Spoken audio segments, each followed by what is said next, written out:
Family, I want to speak to you today about one of the greatest battles of the human heart, the battle of overthinking, the battle of worry, the battle of trying to control what was never ours to control.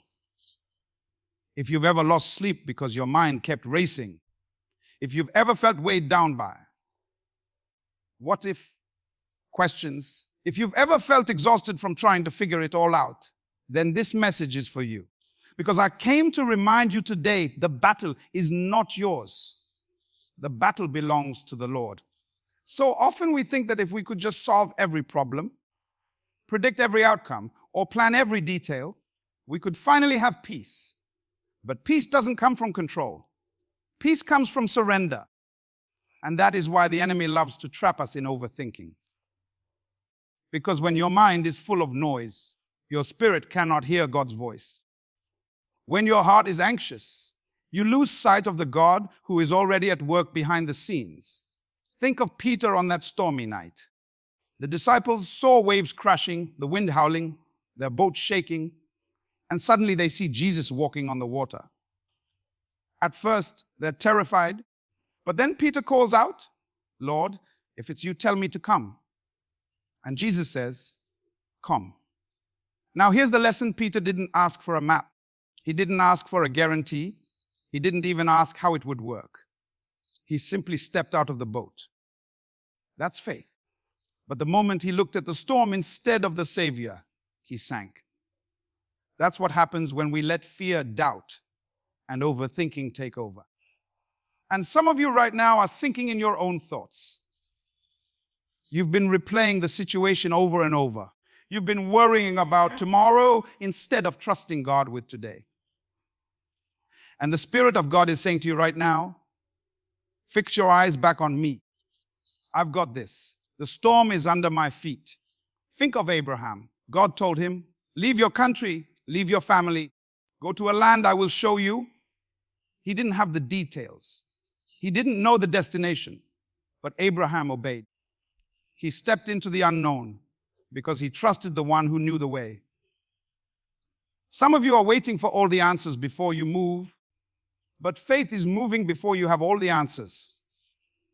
Faith is obedience in the dark, trusting that God's light will meet you step by step.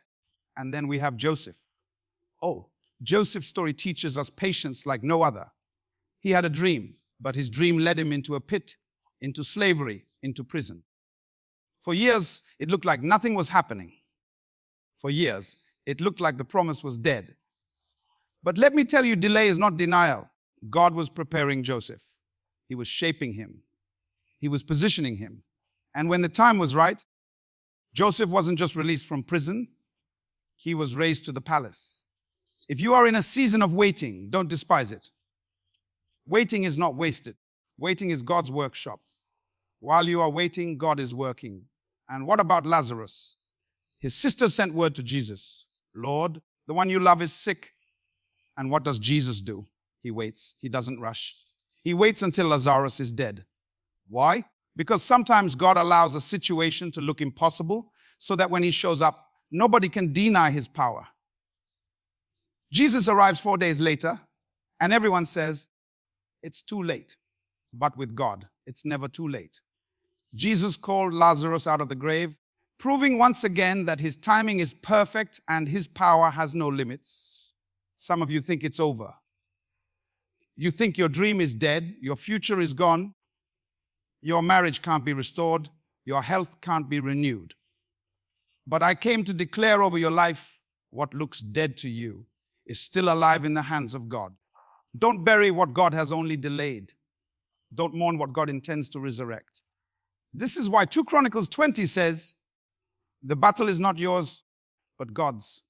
When Jehoshaphat faced a vast army, God told him, you will not need to fight in this battle. Stand firm, hold your position, and see the salvation of the Lord. Friend, that same promise is for you. The battle is not yours to fight. It is God's. Stop wearing yourself out trying to fix what only God can handle. Remember David facing Goliath. David didn't win because of his strength. He won because he declared, the battle belongs to the Lord.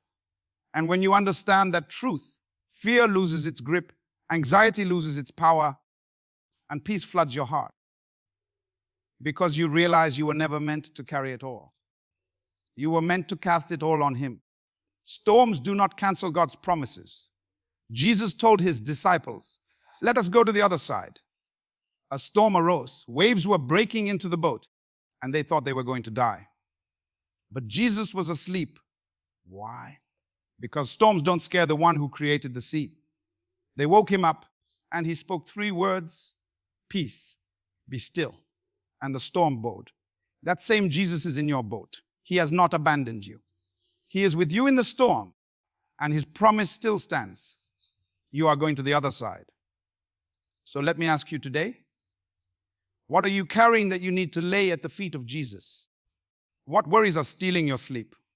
What battle has been draining your strength? I hear the Lord saying, "Be still and know that I am God." Stop striving. Stop fighting in your own power. Stop overthinking every outcome. Surrender it into my hands and watch what I will do. Peace does not come from figuring it all out. Peace comes from trusting the one who already has it figured out.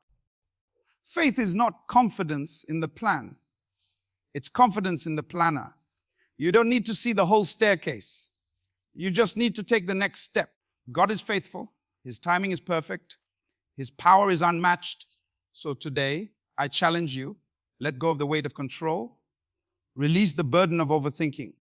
Trust God with the unknowns of your life. Rest in His timing. Believe in His promises. Because the same God who parted the Red Sea, who shut the mouths of lions, who raised Lazarus from the dead, is the same God fighting for you right now. And when the dust settles, you will see that what you worried about was already handled. What you feared never had power over you. What you thought was delayed was right on schedule. Oh, the victory was already written in God's plan. So, breathe, rest, worship. Stand firm in faith, because the battle is not yours. It belongs to the Lord.